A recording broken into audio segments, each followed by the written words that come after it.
Good morning. We're with Danny O'Donovan. He is the owner of San Patricio. It's a beautiful Irish pub, authentic Irish pub, right in downtown Cabo San Lucas. Thank you, Danny, for having us. Cheers, Christian Martin. Welcome. Céad Míle Fáilte. Thousand welcomes is how you say it, sir. Okay, that was Irish, Gaelic. Gaelic. Gaelic, yeah. Yes, you speak this. Is that your first language, or It's or it's you kind of speak like it? Nawali. Yeah, You know the yeah. way it's not similar language, but it's a language that's still spoken in parts of the country, and there's a big movement for revival. Because when you've been colonized, like the big war is the cultural war and the cultural revival.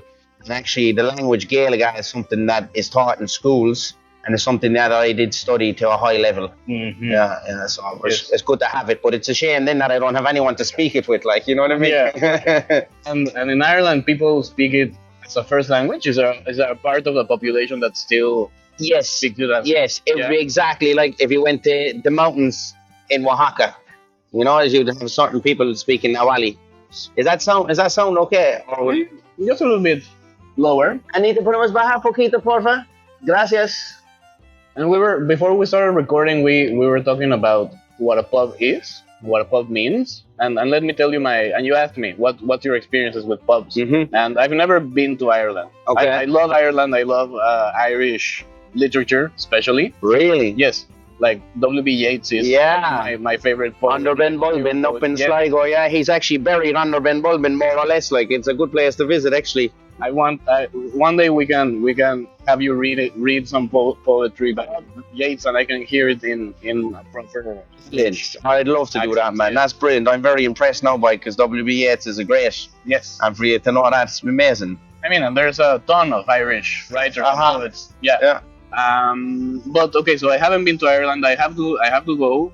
But my most authentic and the experience and the one I really like keep close to my heart in a pub was in Scotland, Mm-hmm. in Edinburgh. Mm-hmm. So I was walking down the street and it was like raining and cold, Scotland. And then I saw a pub and I saw people inside the pub, and it felt warm and inviting and cozy.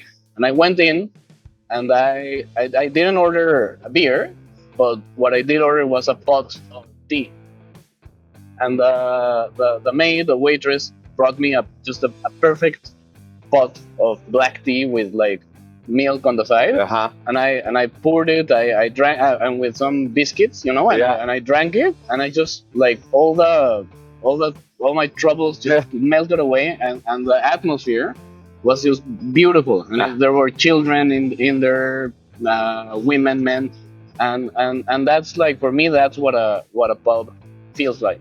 Yeah, well, you were on steroids, no, because you were drinking tea in a pub. Like, you're allowed. No, 100%. You're allowed to do whatever you want, man. You know what I mean? But what they say about if a cup of tea doesn't fix it, it's not worth fixing. Do you know what I mean, Mark? Because I can relate to that because we are big tea drinkers as well. Like, you wake up in the morning, you flick on the kettle, so it's kind of a social thing as well. And you know what? It comes down. There's actually a bit of symmetry there with the pubs because Ireland, first of all, it's a very cold place predominantly in terms of the climate. So you can't really utilize outdoor spaces like here. Like, Yeah. So everywhere is your space. Here you go to the beach, the whole beach is yours. Like, that's all public space. So the pub is actually a public house. Yes, So where you go home and you socialize and just kind of like that's the origin of the word, like Yeah. public house. public Okay. house. Yeah, that's where it comes from. And it is basically a social event, a social venue, and it's purely for socialization. And a lot of people, instead of going to people's houses, because in the day as well, like, houses were very private. Yes. Right? We are a Catholic society, and we're strict Catholic as of up to 30, 40 years ago. So a lot of the convening, it's only your closest family and friends will come around the house, and you convene in a lot in the pubs. Yes. And that's where it all started, the public house. And I guess it evolved just like everything and anything, and you have offshoots, and music and folk music is a big part of the Irish pub scene as well, and just people come in there and they don't even talk and they just play music and they play music all day, Yeah, and in Mexico City, we have pubs, we have Irish pubs, but the authentic, like traditional Mexican version of a pub is a cantina, Mm-hmm. which is a different thing because I think cantinas are more for men. They're like men only. Mm-hmm. It's changed Yeah. and it's not like that anymore. I Yeah. mean, some are, Yeah. but traditionally, like women are not like welcome in cantinas.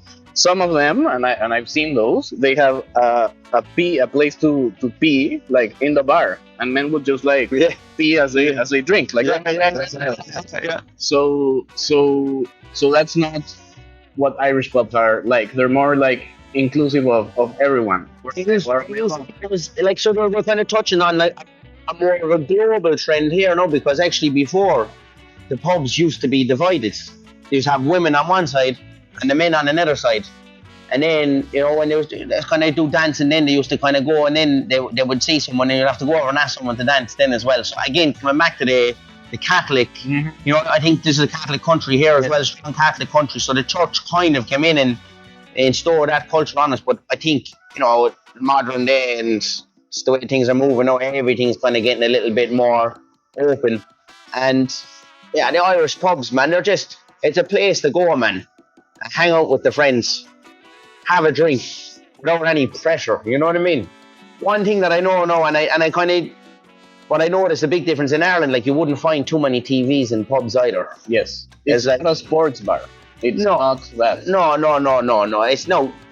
If you had like a GA match and Cork was playing Limerick, they were playing there now last 2 weeks ago, and I'd say now the pubs would have been absolutely like tricky, because our national sport is again it's Gaelic football, and it's also a part of the Gaelic revival. Come on, Cúcas well. That's the revival of like anti-decolonization. Yes, Cork versus Limerick. That was 2 weeks ago, man.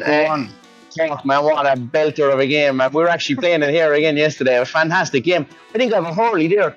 Don't leave me stick, my hurley. Now hurley, le pelogno tonight here. So sabes on this, I actually have a hurley here for you. So let me tell you now about, you're touching the good points here now, because it all comes back to the parish. Yes. And the community. Okay. And the hurling is a big part of the community as well. Here's we go. This is called the hurley. Ah. That's it, like, so you get the ball, you have a slitter there, I have a slitter around now as well, and over the bar. It's a great game. And so if you're on the club team, like, your goal is, it's as good as religion, right? It's as good as religion. And the same then with the county level. And it's something, actually, a funny story for you. We have a GAA team. So our GAA is the Gaelic Association, Gaelic Athletic Association. We have a Gaelic football team in Mexico City. Okay. Yeah. So a lot of the Irish, like through the famine, they left. And, the ice hockey was meant to be a derivative of hurling. Lacrosse as well. No, I don't think lacrosse would be the same kind of, but ice hockey definitely, because all Irish would have come to Canada, would have come to America. And there was a lot of them actually came to Mexico, right? And the story is, they call it like indentured slavery. So like the Brits would throw these guys on the boat in Ireland, right?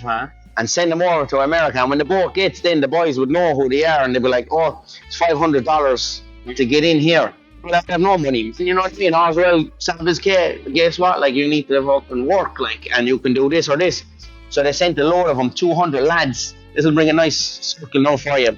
They sent 200 lads down to Mexico to fight the Mexicans in Monterrey in the American-Mexican War. Yes. In 1847, around that time. Between the San Patricio. Yes. So after about a couple of weeks, they were fighting the Mexicans. I'm like, why the fuck are we fighting them? Like, you know what I mean? They're the same as us, like, and we're on the front line. These fellas think that we're Egypt all together, like. So the lads changed sides, and they ended up being pretty strategic, and they're still well celebrated in Mexico City now today, the battalion, the San Patricio. And we named the pub after them. I think it's a real good marriage of like Irish and Mexican culture, and I'm proud to be able to have the same name and carry the name, Yeah. There's a long history of friendship between Ireland and Mexico, and there's like affinity between them. Exactly, yeah. I don't know. I've heard someone describe Ireland as the Latins of Ireland. Would you agree, or? I tell you the truth, no, I would like to think so myself, like, if you don't mind me saying. But one thing that I do know is that I feel very at home here. You know what I mean? I love the Mexicans, Yeah. man. You know what I mean? Yes. I love your country. I love your people. And I find it home because I feel welcome. I feel like I can connect with people because of the cultural similarities that we have. But you wouldn't think so. You think that we have more in common, like with the Americans, for example, because we speak English. Mm, But actually, we're more culturally aligned with the Mexicans. yes. Danny, so here, your pub here in downtown Cabo San Lucas, how do you bring to play all of these that we've talked about? Community, just a place to be together and talk to each other. How do you recreate it here at your pub? Well, first things first, man. It all comes back to the team, like you know what I mean. So we have a great team here. We are a team. We work together as if like there's no kind of hierarchy, boss or anything like that. So I start, I would say like with like I mean, a good friend of mine. I said, Vince. I say a good friend of mine. I say he's a good friend of mine. Like, but he's like I could say he's my employee, but he's not. Like he's a good friend of mine. Well, he started working here. Like he started trying to meet sir and stuff like that. Like, bro, that's no man. You know what I mean? They say not gonna be so. Everyone's comfortable here, right? So then when people come in, then they can feel comfortable then as well. Like when it starts there, and yeah, it's a bit of an adjustment now as well. Like for me, getting used to it because certain things that you wouldn't do in Ireland or what you would do in Ireland, you wouldn't do here. For example, no, we don't do. You get your drink and you pay for your drink because otherwise, why it gets messy, man, and people are out the door. Like you know what I mean? Who knows? So everyone pay as you go. So tabs is a new thing for me culturally.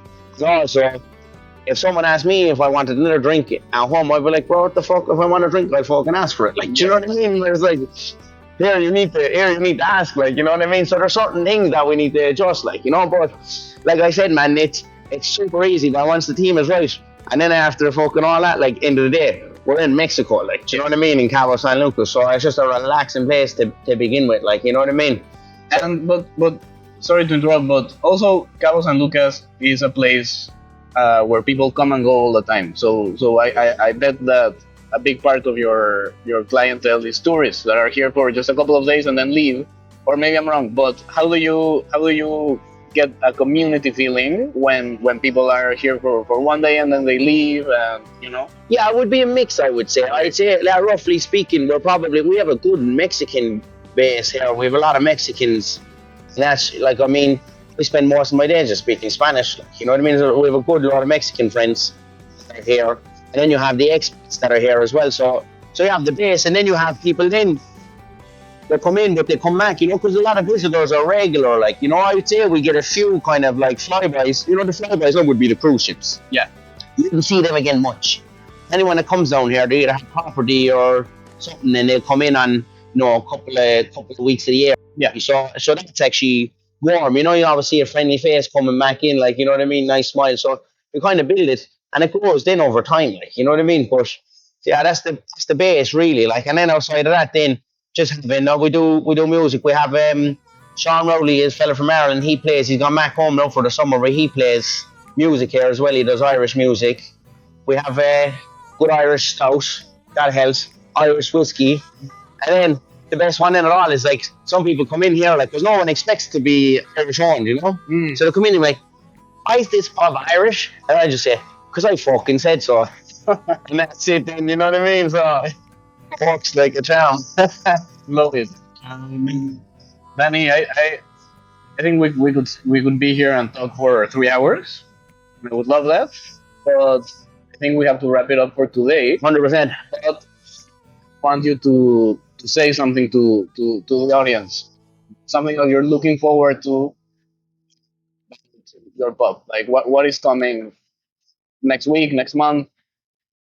Excellent, right. Most important thing, man, is we're coming into our fourth year, and I'm absolutely delighted that, you know, the new year is coming.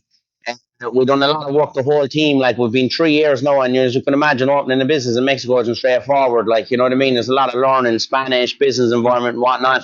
So I'm delighted. What's coming now is like where we're actually going to be just smooth sailing, and we have so many more friends now, man, and they're all coming. So I'm just happy, like, that tomorrow's coming, and next week is coming. You know what I mean? So that's kind of first things first. In terms of specific dates, the 19th of July, we have our third year anniversary. Coming into our fourth year, and we're going to have a big blowout here.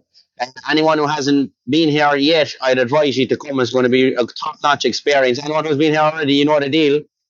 And like that's the big one. Now we're all kind of looking forward to that. We bring in the fourth year with all the crew kicking off. We'll have live music all day from around 7. And other than that, then like just don't miss out next year. You know what I mean? We're coming on now. September will be here before we know it. The 15th, Independence Day. It'll be a big day for us here then as well. Viva Mexico, cabrones. And then from there on in, then I suppose like the big day is St. Patrick's Day. Obviously, I have to mention that. Like, you know what I mean? 2026, that's a no-brainer. Like, you know what I mean? But anyway, Meal and Maho, good. Thanks very much for your time. Thanks for listening, everybody, and hope to see you all soon. Thank you, Lenny. Pleasure. Yeah,